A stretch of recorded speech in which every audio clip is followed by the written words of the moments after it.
அஸ்ஸலாமு அலைக்கும் வரஹ்மத்துல்லாஹி வபரகாத்துஹு. சமீபத்தில் கடையநல்லூரை மையப்படுத்தி ஒரு திரைப்படம் வெளிவந்திருக்கிறது. அந்த படம் குறித்து பல்வேறு விதமான இஸ்லாமிய கருத்துக்கள் இஸ்லாமிய மக்களிடையேயும் இஸ்லாமிய அமைப்புகளின் தலைவர்கள் மற்றும் அறிஞர்களிடையும் வலுத்து வருகிறது.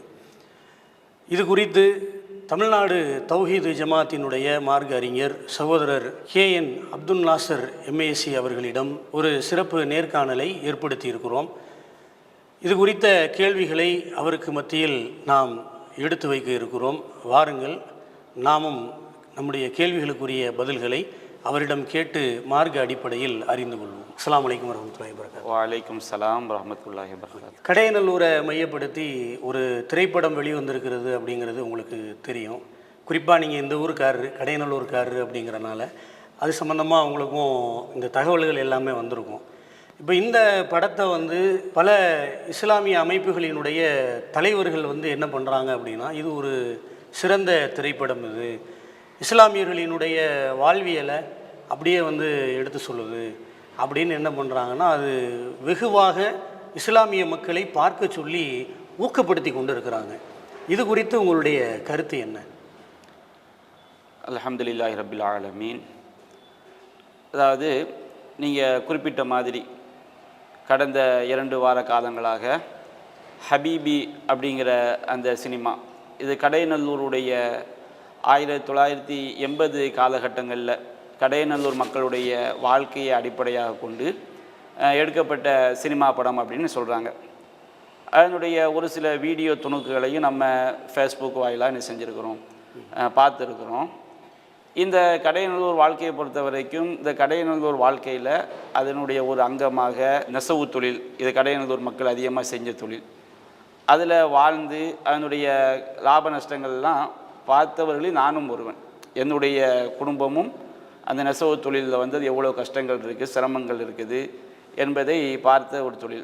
பொதுவாக நம்முடைய இஸ்லாமிய மார்க்கத்தை பொறுத்த வரைக்கும் நம்முடைய கடந்த காலங்களை நாம் நினச்சி பார்க்குறது, அதை பதிவு செய்கிறது, இது தப்பு கிடையாது. நபிகள் நாயகம் ஸல்லல்லாஹு அலைஹி வஸல்லம் அவங்களே பல நேரங்களில் கடந்த காலத்தை என்ன செஞ்சுருக்கிறாங்க, நினச்சி பார்த்துருக்குறாங்க.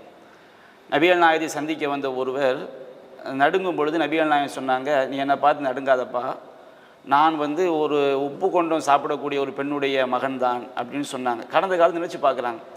ரசூல் ஸல்லல்லாஹு அலைஹி வஸல்லம் அவங்க சில வெள்ளி காசுகளுக்காக ஆடு மேய்த்ததாக தன்னுடைய கடந்த காலத்தை சொல்லியிருக்கிறாங்க. நிறைய சஹாபாக்கள் அவங்களுடைய கடந்த காலத்தை என்ன செஞ்சுருக்கிறாங்க, நினச்சி பார்த்துருக்குறாங்க. கடந்த காலத்தில் உள்ள விஷயங்கள் நினைத்து பார்ப்பது தப்பு கிடையாது. அதே நேரத்தில் இந்த திரைப்படத்தில் நாங்கள் கடையநல்லூர் மக்களுடைய வாழ்க்கையை காட்டுறோம், 80 காலகட்டங்கள் அவங்க வாழ்ந்த வாழ்க்கையை காட்டுறோம் அப்படிங்கிற அடிப்படையில் இதை ஒரு திரைப்படமாக எடுத்து அதிகமான இஸ்லாமிய தலைவர்கள் இந்த திரைப்படத்தை போய் பாருங்கள், அற்புதமான ஒரு படம் அப்படின்னு செய்கிறாங்க, சொல்கிறாங்க. இது வன்மையாக கண்டிக்கத்தக்கது. ஏன்னா எந்த ஒரு விஷயமாக இருந்தாலும் அதை மார்க்க அடிப்படையில் அணுக வேண்டும். இஸ்லாமிய தலைவர்கள் நீங்கள் இஸ்லாமிய வரம்புகளுக்கு உட்பட்டு தான் எந்த ஒரு விஷயத்தையும் என்ன செய்ய வேண்டும், அணுக வேண்டும். அப்போ இந்த திரைப்படத்தை எல்லாரும் போய் பாருங்கள், அதில் என்னென்ன மார்க்கத்துக்கு புறம்பான அம்சங்கள் இருக்கிறது, மார்க்கத்துக்கு மாற்றமான அம்சங்கள் இருக்கிறது என்பதையெல்லாம் கவனிக்காமல் இது முஸ்லீம்களுடைய ஒரு வாழ்க்கையை பற்றி பேசுது, அதனால் போய் பாருங்கள் என்று சொல்வது வரவேற்க தகுந்த ஒரு அம்சம் கிடையாது. இஸ்லாமிய அரசியல் தலைவர்கள் மட்டும் கிடையாது, மார்க்கத்தை நன்கு அறிந்த பல இளைஞர்கள் கூட இதை என்ன செய்கிறாங்க, புரியாமல் இருக்கிறாங்க. முஸ்லீம்களுக்கு மத்தியில் நாம் ஒரு விஷயத்தை ஒரு பிரச்சாரமாக கொண்டு செல்லும் போது அது மார்க்கத்துக்கு உட்பட்டு இருக்கிறதா என்ற ஒரு பார்வை இருக்க வேண்டும். ஆனால் இன்றைய இந்த படத்தை வரவேற்ற இஸ்லாமிய தலைவர்களாக இருந்தாலும் சரி, இஸ்லாமிய அழைப்பாளர்கள் என்று சொல்லிக்கொள்ளக்கூடியவங்களாக இருந்தாலும் சரி, அவங்கக்கிட்ட மார்க்கத்துக்கு உட்பட்ட ஒரு பார்வை இல்லை. எனவே அவங்க செய்யக்கூடிய அந்த செயல் பிழையானது என்பது தான் கேட்ட அந்த கேள்விக்கான ஒரு பதில். இன்னும் அரசியல் தலைவர் எடுத்துக்கொண்டால் இந்த சினிமா படம் விஷயத்தில் மட்டும் கிடையாது, அரசியல் கருத்துக்களாக இருந்தால் கூட இஸ்லாமிய MLAக்கள், இஸ்லாமிய அரசியல் தலைவர்கள் நம்முடைய மார்க்கம் என்ன சொல்லுது அப்படிங்கிற வரம்பு அவங்க என்ன செய்யணும், பார்க்க வேண்டும். இன்றைக்கி முஸ்லீம்களுக்கு ஒரு முன்மாதிரியாக நீங்கள் என்ன செய்கிறீங்க, இருக்கிறீங்க. அதை அறவே நாங்கள் பார்க்க மாட்டோம் அப்படின்னு சொல்வது அது நமக்கு இம்மை மறுமை வெற்றிக்கு சரியான ஒரு அளவுகோல் கிடையாது என்பதை நான் என்ன செய்கிறேன், இந்த கேள்விக்குரிய பதிலாக சொல்லிக்கலாம். இஸ்லாமிய அழைப்பாளர்கள் என்று தன்னை சொல்லக்கூடிய ஒருத்தர் வந்து சமூக ஊடகத்தில் பேசுகிறாரு.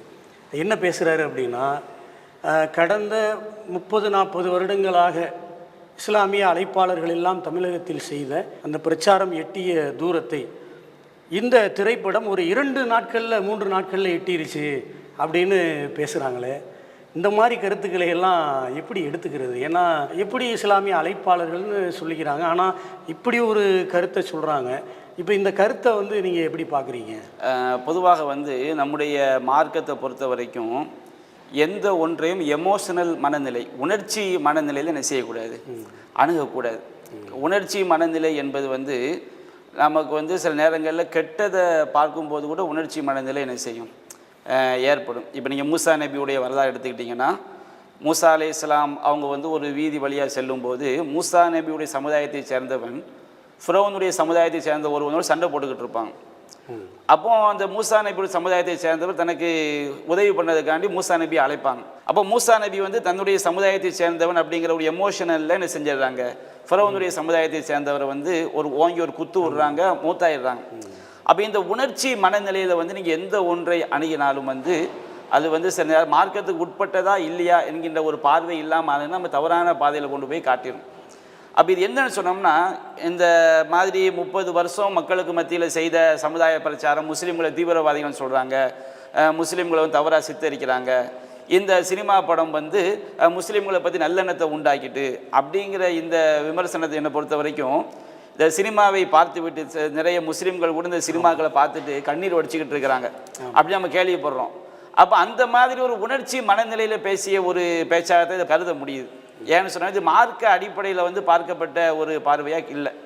ஏன்னா நம்முடைய மார்க்க அடிப்படையில் வந்து எந்த ஒரு விஷயமாக இருந்தாலும் அது நம்முடைய கொள்கையை பாதிக்குதாங்கிற பார்வையை முதல்ல பார்க்கணும்.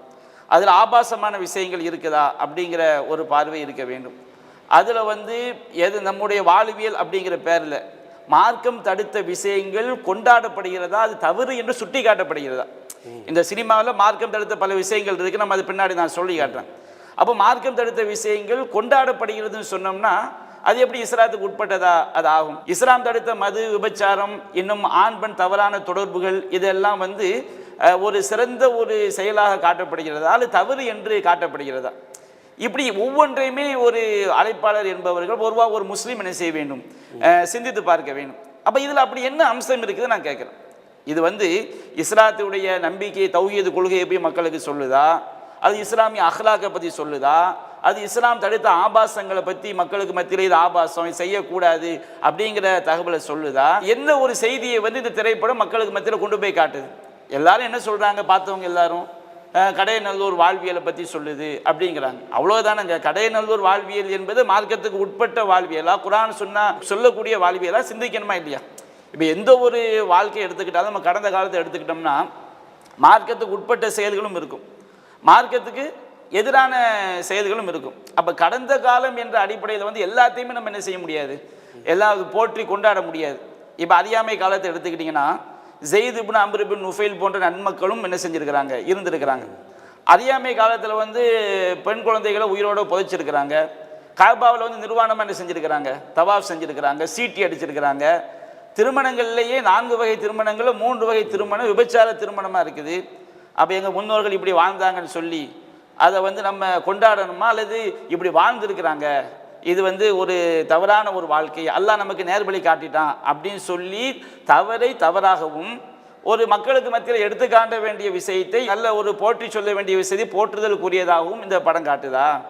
இதை நீங்கள் பார்த்தீங்கன்னு சொன்னோம்னா பல தவறான விஷயங்களை வந்து அது என்ன செய்யுது, மார்க்கம் தடுத்த அடிப்படையில் மார்க்கம் எதை கண்டிக்கிறதோ அப்படிப்பட்ட விஷயங்களை வந்து போற்றுதலுக்குரிய விஷயமாக இந்த திரைப்படத்தில் என்ன செய்யப்பட்டிருக்கு, காட்டப்பட்டிருக்கு. எல்லோரும் பார்க்கக்கூடிய ஒரு பார்வை என்ன செய்வாங்கன்னு சொன்னோம்னா, பலரும் வந்து ஒரு நிர்வாணமான ஒரு விக்கிரகம் இருக்கும், இதை கலையோட பாருங்கம்பாங்க. நம்ம முஸ்லீம் அப்படி பார்க்க முடியுமா? அப்போ நம்ம எந்த ஒன்றையும் மார்க்கத்துக்கு உட்பட்ட ஒரு செயலாகத்தான் நம்ம என்ன செய்ய வேண்டும், பார்க்க வேண்டும். இது இஸ்லாம் இதை வந்து அனுமதித்திருக்கிறதா, வைத்திருக்கிறதா? அப்போ அந்த ஒரு பார்வையை பார்க்காமல் உணர்ச்சி மயத்தில் ஒரு விஷயத்தை பார்த்தோடனே உணர்ச்சி வேகத்தில் சொல்லப்பட்ட ஒரு கருத்தாக தான் எடுத்துக்கணும். அவங்க குர்ஆன் சொன்ன அடிப்படை சிந்திச்சு பார்த்து தங்களுடைய கருத்தை மாற்றிக்கணும். நம்ம பழைய காலத்தை இங்கே யோசித்து பாருங்கள், எவ்வளவோ திரைப்படங்கள் வந்திருக்கு. அந்த திரைப்படங்கள் வந்து வந்த காலகட்டத்தில் மக்களுக்கு மத்தியில் ஒரு பலத்த பேசு பொருளாக இருக்குது. ஊழலை கண்டித்து சில திரைப்படங்கள் எடுத்திருப்பாங்க, ஜாதி வேற்றுமைகளை கண்டித்து பல திரைப்படங்கள் வந்திருக்குது, லஞ்சத்தை கண்டித்த திரைப்படங்கள் வந்திருக்குது. அப்போ இந்த திரைப்படங்கள்லாம் வந்த உடனே இந்த ஹபீபி என்ன ஒரு பேசு பொருளாக இருக்குதோ இதை விட பெரிய பேசு பொருளாக இருந்திருக்கு. அப்போ மக்கள்லாம் மாறிட்டாங்களா, சீர்திருத்தம் அடைஞ்சிடுச்சா?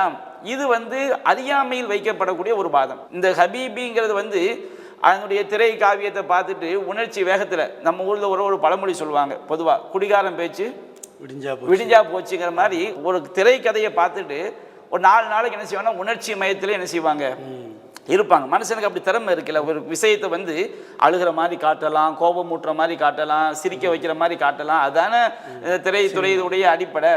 அப்போ ஒரு விஷயத்தை பார்த்துட்டு ஒரு எமோஷனல் மனநிலைக்கு போய் ஆஹா ஓஹோன்னு என்ன செய்யுது பேசுறது, 4 நாள் கழிச்சு பார்த்தோன்னா அவங்களுக்கு இது சலிப்பு தட்டிடும். என்ன இது ஒரே இதை பற்றி என்னது அப்படிங்கிற மாதிரி. அப்போ இந்த எமோஷனல் மனநிலையில் அணுகிறது என்பது ஒரு பெரிய ஒரு பாதிப்பு. இன்னும் சொல்ல போனீங்கன்னா இப்போ ஒரு படத்தை எடுத்தோம் 4 நாளைக்கு பேசுவாங்க. ஆனால் நம்ம முஸ்லீம்களுக்கு எதிரான பிரச்சனை இருக்குது பாருங்க. இப்போ உதாரணமாக ஆபாச படம் எடுக்கிறது எல்லா மதத்தில் உள்ளவங்களும் செய்கிறாங்க, அடிக்கடி நம்ம பத்திரிகையில் பார்க்குறோம். ஆனால் ஒரு முஸ்லீம் ஒரு பெண்ணை ஏமாற்றிட்டான் கற்பழிச்சிட்டாங்கும் போது பத்திரிகையில் தலைப்பு செய்தியாக வருது. அது இந்திய அளவில் என்ன செய்யப்படுது, பெரிய பெரிய நியூஸாக பேசப்பட. அது எவ்வளவு பெரிய கெட்ட பேரை உண்டாக்கிறது. நமக்கு எதிரான பிரச்சாரம் கட்டமைக்கப்படுகிறது. ஒரு உணர்ச்சி வேகத்தில் ஒரு காட்சியை பார்த்து விட்டு முஸ்லீம்களை பற்றி எல்லாம் தப்பா நினைச்சிட்டாங்கன்னா ஒரு படம் நல்லபடியாக காட்சி 10 படம் 100 படம் நமக்கு எதிராக எடுப்பாங்களே. அப்ப நமக்கு எதிரான பிரச்சார களம் அது கட்டமைக்கப்படுகிறது. இதை அவனுக்கு அறிவுபூர்வமாக சரியான முறையில் பிரச்சாரம் வாயிலாக அதை தெளிவுபடுத்தினால் மட்டும்தான் சமுதாயம் வெற்றி அடைய முடியுமே தவிர, நம்மை பற்றிய நல்லெண்ணத்தை உண்டாக்க முடியுமே தவிர, ஒரு சினிமாவில் கண்ணை கசக்கிற மாதிரி 4 காட்சியை வைத்தவுடனே முஸ்லீம்களுக்கெல்லாம் நல்ல பேர் வந்துடுச்சு, முஸ்லீம்களை பற்றி எல்லாம் திருந்திட்டாங்க. இது உண்மையிலேயே காணல் நீரை பார்த்துட்டு, காணல் நீர் இருக்குல்ல, ஒரு தீ எரியும் போது காணல் நீர் தெரியும், அதை பார்த்துட்டு தண்ணி நினைச்சு குடிக்க போனா அங்கே போனால் என்ன இருக்கும்? ஒன்றும் இருக்காது. காணல் நீரை பார்த்து எப்படி தாகம் தீர்க்குன்னு கேட்குறேன். அப்போ நம்முடைய மார்க்கத்தை பேசக்கூடியவர்கள் இந்த உணர்ச்சி மயமான நிலையில் கொஞ்சம் சிந்திக்கணும். இது மார்க்கத்துக்கு உட்பட்டதா? சில நேரங்களில் ஒட்டுமொத்த சமுதாய பெருங்கொண்ட கூட்டமே மார்க்கத்துக்கு எதிராக நிற்கும். மார்க்கத்துக்கு எதிராக நிற்கும்போது நாம் ஹக்கை சொல்ல வேண்டிய விதத்தில் சொல்ல வேண்டிய கட்டாயம் நமக்கு என்ன செய்து இருக்குது. அப்போ இது முற்றிலும் தவறான ஒரு வாதம். இது குர்ஆன் ஹதீஸ் அடிப்படையை சிந்திக்காமல் வைக்கப்பட்ட ஒரு வாதமாகத்தான் நான் செய்கிறேன் பார்க்குறேன். அதை உண்மையிலே தவிர்த்திருக்க வேண்டும். சமூகத்தில் நடக்கிற ஒன்றைத்தானே நாங்கள் படமாக எடுத்து வைக்கிறாங்க. ஏன்னா இப்போ இந்த அறிஞர்களாக இருக்கட்டும், அல்ல அரசியல் அமைப்பு தலைவர்களாக இருக்கட்டும், அவங்களுடைய பார்வையில் உள்ள இன்னொரு கருத்து என்ன அப்படின்னா, ஆரம்ப காலத்தில் என்ன சமூகத்தில் என்ன மாதிரியான ஒரு நடைமுறை இருந்துச்சோ அப்படி நடந்ததை தானே நாங்கள் எடுத்து காட்டுறோம், நடக்காத ஒன்றும் நாங்கள் எடுத்து காட்டலையே அப்படின்னு அதை நியாயப்படுத்துகிற மாதிரி ஒரு கேள்வியில் கேட்குறாங்க. இதை எப்படி பார்க்குறீங்க? அதாவது நடந்ததை தானே எடுத்து காட்டுறோம் அப்படிங்கிற இந்த வாதம் இது எதுக்கு வைக்கிறாங்கன்னா, இஸ்லாத்தில் ஒரு பெண்ணை நம்ம நார்மலாக வாழும்போது எப்படி பார்க்கணும்னு இருக்குது. இப்போ அந்நியர்களோடு பழகும்போது ஒரு முஸ்லீம் பெண்ணு அவங்க என்ன செய்யலாம், முகம் தெரியலாம், முன்கைகள் தெரியலாம், கால் பாதம் என்ன செய்யலாம் தெரியலாம். ஒரு கணவன் மனைவி வீட்டுக்குள்ளே அன்பாக காதலாக என்ன செய்வாங்க, பேசுவாங்க. இதை ஊருக்கு நம்ம படம் பிடிச்சி காட்ட முடியுமா? நம்ம என்ன செய்ய முடியாது, படம் பிடிச்சி காட்ட முடியாது. அப்போ நம்முடைய கடந்த கால நிகழ்வுகளில் மார்க்கத்துக்கு மாற்றம், ஏற்கனவே சொன்னது மார்க்கத்துக்கு மாற்றமான பல விஷயங்கள் இருக்கும். இப்போ நீங்கள் உதாரணத்துக்கு இந்த ஹபீபி திரைப்படத்தை ஆதரிக்கக்கூடிய மார்க்கத்தை விரும்பக்கூடிய மக்கள்கிட்ட நான் கேட்குறேன். மார்க்க பிரச்சாரங்கள் ஒரு சில ஆட்கள் என்ன செய்கிறாங்க இருக்கிறாங்க. இவங்கள்ட்ட கேட்குறேன், நீங்கள் என்ன சொல்கிறீங்க, கடையநல்லூரில் 1980 காலகட்டத்தில் இஸ்லாமிய இளம் பெண்கள் பாவாடை தாவணி முக்காடு போட்டுக்கிட்டு இருந்தாங்க. அது உண்மைதான், முக்காடு போட்டுக்கிட்டு இருந்தாங்க. அதே போன்று இது மார்க்க அடிப்படையில் இந்த ஆடை சரியான ஆடையா, அதாவது முறையாக மறைத்து இருந்தால் அது பிரச்சனை இல்லை, பாதி தலை தெரிகிற மாதிரி கழுத்துகள் தெரிகிற மாதிரி இப்படி ஒரு சமுதாயம் நம்ம வாழ்ந்திருக்கிறோம், அதை நாங்கள் நடந்ததை தானே காட்ட முடியும் அப்படின்னு சொன்னோம்னா, நடந்த விஷயங்களில் நம்ம மார்க்கத்துடைய பார்வை நடந்ததும் கூட அங்கே பண்ணுற காதலையெல்லாம் காட்டுறாங்க. காதல் எப்படி காதலிச்சாங்க, வச்சாங்க, போட்டாங்க, எல்லாத்தையும் காட்டுறாங்க. அதாவது எந்த அளவுக்கு நீங்கள் கேட்டதுனால சொல்கிறேன், இந்த ஹபீபி திரைப்படத்தை பற்றி கடையநல்லூருக்கு உள்ள ஒரு தீவிர ஒரு பிரச்சாரம் நடைபெற்றுக்கிட்டு இருக்கு சமூக வலைத்தளங்கள் மூலமாக. இது எந்த அளவுக்கு இதை பற்றி சொல்கிறாங்கன்னு சொன்னோம்னா, இந்த இஸ்லாமிய ஆலிம்கள் வந்து என்ன செஞ்சிட்டாங்க, இன்றைக்கு ரேடியோ கண்டுபிடிக்கும் போது ரேடியோ ஹராம்னு சொன்னாங்க, டிவி கண்டுபிடிக்கப்படும் போது டிவி ஹராம்னு என்ன செஞ்சாங்க சொன்னாங்க, ஆங்கிலம் பேசக்கூடாதுன்னு சொன்னாங்க, அது மாதிரி பேண்டு போடக்கூடாதுன்னு சொன்னாங்க. இதனால் நம்ம இஸ்லாமிய சமுதாயம் கல்வி அறிவை இழந்தது, அதை இழந்தது, இதை இழந்தது. சுப்ஹானல்லாஹ். அதாவது ஒரு கருத்தை வைக்கும்போது தெளிவான ஒரு பார்வையோடு என்ன செய்யணும், வைக்கணும். இப்போ ரேடியோ கண்டுபிடிக்கும் போது ரேடியோ ஹராம்னு சொன்னாங்க.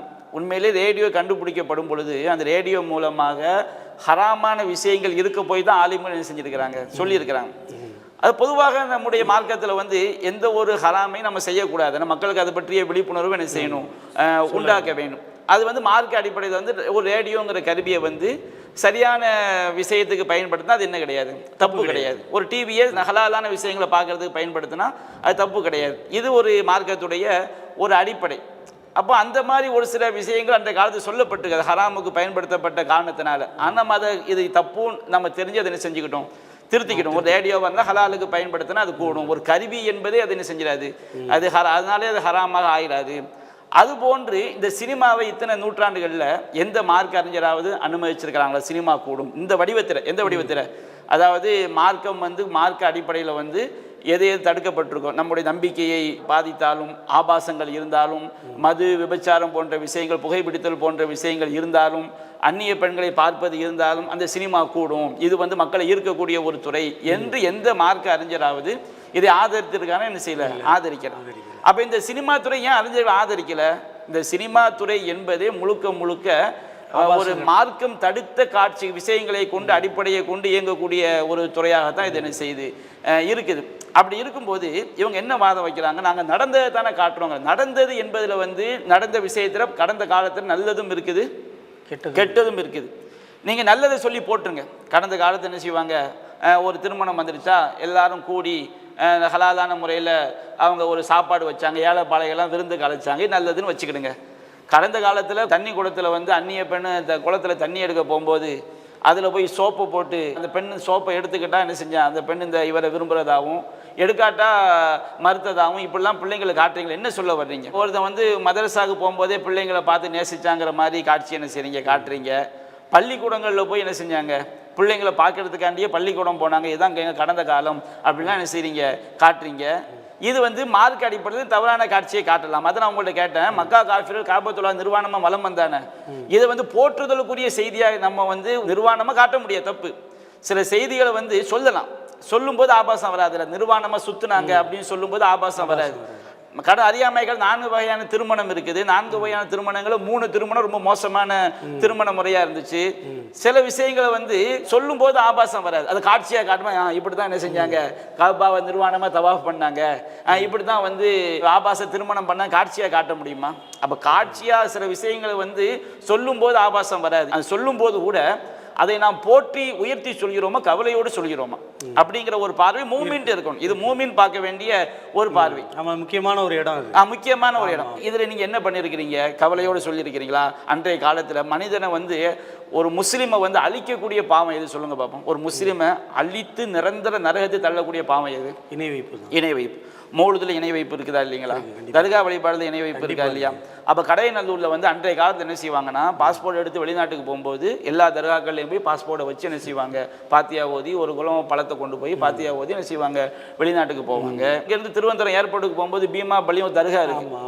நம்ம அல்லாஹ் எங்கே போய் தொழணும், பள்ளிவாசல போய் காட்டுறாங்கன்னு நினைக்கிறேன். ஆமாம், பீமா பள்ளி அப்படிங்களா, பீமா பள்ளியும் தர்கா இருக்குது. அந்த தர்காவில் போய் தொழுதுவிட்டு என்ன செய்வாங்க, ஏர்போர்ட்டுக்கு போவாங்க. இதை காட்சியாக காட்டலாம், தர்காவில் போய் தொழுகிற மாதிரி காட்டுறாங்க வச்சுக்கிடுங்க. இது ஷிர்க்குங்கிறத பதிவு பண்ணால் நம்மக்கிட்ட ஈமான் இருக்கு. எங்கள் ஊர் கலாச்சாரத்தை பாருங்கள், நாங்கள் என்ன செஞ்சோம், பீமா பள்ளியில் போய் தொழுதோம், இப்போ இன்னைக்கு கிளம்பிட்டாங்கன்னா என்ன பண்ணுறது? அப்போ இந்த பாவம்லாம் யாருக்கு போய் சேரும்? நபியெல்லாம் சொல்கிறாங்க, யார் வந்து நல்ல விஷயத்துக்கு வழிகாட்டுறாங்களோ நல்ல விஷயத்துக்கு வழிகாட்டியதற்குரிய நன்மையும் அவனுக்கு கிடைக்கும், அதை பின்பற்றக்கூடிய கூலியும் அவனுக்கு கிடைக்கும். ஒரு தீமையான காரியத்துக்கு வழிகாட்டினா அதனுடைய பாவம், எவன் தீமைக்கு வழிகாட்டினா அவனுக்கு அந்த பாவம் வரும். இவனிடப்ப தீமை யாரெல்லாம் படித்தாங்களோ அந்த பாவம் தான் இவனுக்கு வந்து சேரும். இப்போ இந்த சினிமா படத்தை ஆதரிக்கக்கூடிய அந்த அழைப்பாளர், இஸ்லாமிய அழைப்பாளர்கள்ட்ட நான் கேட்குறேன், மார்க்கத்தை அவங்களுக்கு சப்போர்ட்டாக வரக்கூடிய அந்த இளைஞர்களுக்கு நான் கேட்குறேன், இப்போ நீங்கள் வந்து என்ன செஞ்சிட்டீங்க, இந்த மாதிரி காதல் காட்சியை காட்டுட்டீங்க. இன்னைக்கு நிறைய குழந்தைகள் என்ன செய்யறாங்க, நிறைய இளம் பெண்கள் அது ஸ்டேட்டஸா வச்சிருக்காங்க. ஸ்டேட்டஸாக வச்சிருக்கிறாங்க. எவ்வளோ பெரிய ஒரு கேட்டை இது உண்டாக்கி இருக்குது. நீங்கள் அவங்களுடைய அந்த சினிமாவை ஆதரிக்கக்கூடிய பக்கத்தில் போய் பார்த்தீங்கன்னா ஒரு சின்ன குழந்தை, முஸ்லீம் குழந்தை, அது ஒரு குடத்தை கொண்டு போகுது. அந்த குடத்தில் ஒரு சோப்பு போடுற மாதிரி ஒரு காட்சியை, அந்த சினிமாவில் உள்ள காட்சியை குழந்தையை நடிக்க வச்சு இந்த சமுதாயம் வந்து அதை விளம்பரப்படுத்துகிறாங்கன்னா நாளைக்கு அவன் எப்படி வருவான்? கடையநல்லூரில் பல இடங்களில் இந்த இசை பாட்டு, ரூஹே ரூஹே, ரூஹேனா அரபி, தமிழில் உயிரே உயிரேன்னு சொல்கிறோம்ல, அது ரூஹே ரூஹே, இஷ்கே இஷ்கே, அதை வந்து ரிங்டோனாக வச்சுருக்கிறாங்க. பல ஊடுகளில் சவுண்டை கூட்டி வச்சுருக்கிறாங்க. ஃபேஸ்புக்கில் என்ன செய்கிறாங்க, ஐங்காலம் தொழக்கூடிய மக்களே அதை ஒரு பெரிய கடையநல்லூர் பெருமைன்னு சொல்லி என்ன செய்கிறாங்க, போட்டுக்கிட்டு இருக்கிறாங்க. இந்த பாவம்லாம் யாருக்கு வந்துச்சு? இது வந்து மார்க்க அடிப்படையில், குரான் அடிப்படை சரியான ஒரு விஷயமா? அப்போ கடந்த காலத்தை நாம் வந்து ஆவணப்படுத்துகிறோம் அப்படின்னு சொல்கிறாங்க. கடந்த காலத்தில் தப்பான மார்க்கத்துக்கு எதிரான விஷயங்களை தப்புன்னு சொல்லி ஆவணப்படுத்துங்க, தப்பு. அதில் கூட கடந்த காலத்தில் பார்க்கக்கூடாத விஷயங்களை அதை எப்படி நம்ம காட்சியை காட்ட முடியும்? ஒரு வீட்டுக்குள்ள கணவன் மனைவி அவங்க ஒரு காதலை காட்டுறாங்க வச்சுக்கிடுங்க, அது வீட்டுக்குள்ள விஷயம். அதனால உங்க கணவன் மனைவி 2 பேர் அவங்க வீட்டில் எப்படி பழகுறாங்கன்னு வெளியே காட்சியாக காட்ட முடியுமா? சொல்றது புரியுது. ஒரு அந்தரங்கமா உள்ள விஷயத்தையும் காட்டுவாங்களா? காலத்துல நடக்கிறது தானே, இன்னும் நடக்கிறது தானே காட்டணும்னு சொல்லிட்டு 4 செவத்துக்குள்ள நடக்கிறதையும் காட்ட முடியாது. இல்லை வந்து நீங்கள் வந்து சினிமாக்களில் வந்து இது வந்து ஒரு முஸ்லீம் சமுதாயம் இளைஞர்களுக்கு மத்தியில் தவறான ஒரு விஷயம் வருது. என்னன்னா, பொதுவாகவே இந்த சினிமாவுடைய வழிகட்ட தாக்கத்தினால பல விஷயங்கள் மக்களுக்கு மத்தியில் இன்றைக்கு வந்திருக்கு. புகை பிடிக்கிறது, விபச்சாரம், மது, ஆண் பெண் கலப்பு, இப்படி பல விஷயங்கள் இருக்குது. அதில் ஓரளவு கடையநல்லூர் போன்ற ஊர்களில் பேணுதலான விஷயம் என்னென்னு சொன்னோம்னா, இந்த நிச்சயதார்த்தம், கணவன் மாப்பிள்ளை பொண்ணு பேசுவாங்கள்ல, பேசின பிறகு 2 பேரும் வந்து ஊர் சுற்றுற பழக்கம் கடையநல்லூர் மாதிரி ஊர்களில் கிடையாது. ரொம்ப பணக்காரங்கள்ட்ட என்ன செய்யுது, இருக்குது. ஆனால் கடையநல்லூர் அப்படி ஊர் சுற்றுற பழக்கம் தான் என்ன செய்யாது, கிடையாது. ரொம்ப மார்க்கமே தெரியாத 1-2 பேர் என்ன செய்யலாம், அப்படி இருக்கலாம். அவங்களுக்கு மார்க்க சம்பந்தம் இருக்காது. இஸ்லாமிய பேணுதல் உள்ள எந்த குடும்பத்திலையும், ஓரளவு மார்க்கம் தெரிஞ்ச குடும்பத்தில் கூட நீங்கள் போய் ஊர் சுற்றுங்க அப்படின்னு செய்ய மாட்டாங்க, சொல்ல மாட்டாங்க.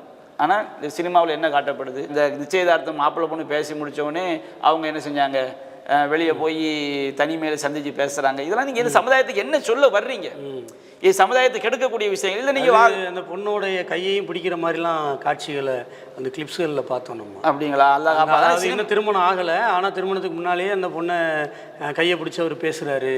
அப்போ இதெல்லாம் நீங்கள் வந்து சொல்லுங்கள். இந்த படத்தை ஆதரிக்கக்கூடியவங்க வந்து நீங்கள் உண்மையிலேயே மார்க்க சிந்தனை உடைய மக்களாக இருந்தால், நீங்கள் மார்க்கத்துக்காண்டி இதில் ஹராமே இல்லைன்னு சொல்கிறீங்கல்ல, இதெல்லாம் எந்த குரான் வசன அடிப்படையில் இது ஹலால், எந்த ஹதீஸ் அடிப்படை இது ஹலால், இது இஸ்லாம் இதை ஆதரிக்குதா, இதை வந்து அவங்க செஞ்சு பார்க்கணுமா இல்லையா? அப்போ இந்த வாதமே தப்பான வாதம். என்ன வாதம்? கடந்த கால வாழ்க்கையை நடந்த மாதிரி தான் சொல்ல முடியும்னு சொன்னோம்னா, சில விஷயங்கள் கடந்த காலத்து கெட்டதாக இருந்திருக்கு. அந்த கெட்டதை வந்து நம்ம என்ன செய்யக்கூடாது, கவலையோடு தான் சொல்லணும். அதை கூட காட்சிப்படுத்த வேண்டிய விஷயத்தை காட்சிப்படுத்தலாமே தவிர எல்லாத்தையும் என்ன செய்ய முடியாது, காட்சிப்படுத்த முடியாது. அப்போ இந்த வாதம் வந்து மார்க்கத்துடைய ஆதாரங்களை அறியாமல் வைக்கப்படக்கூடிய வாதம் என்பதை நம்ம என்ன செய்யணும், தெளிவாக விளங்கிக் கொள்ளணும். அல்லாஹு அக்பர், அல்லாஹு அக்பர்.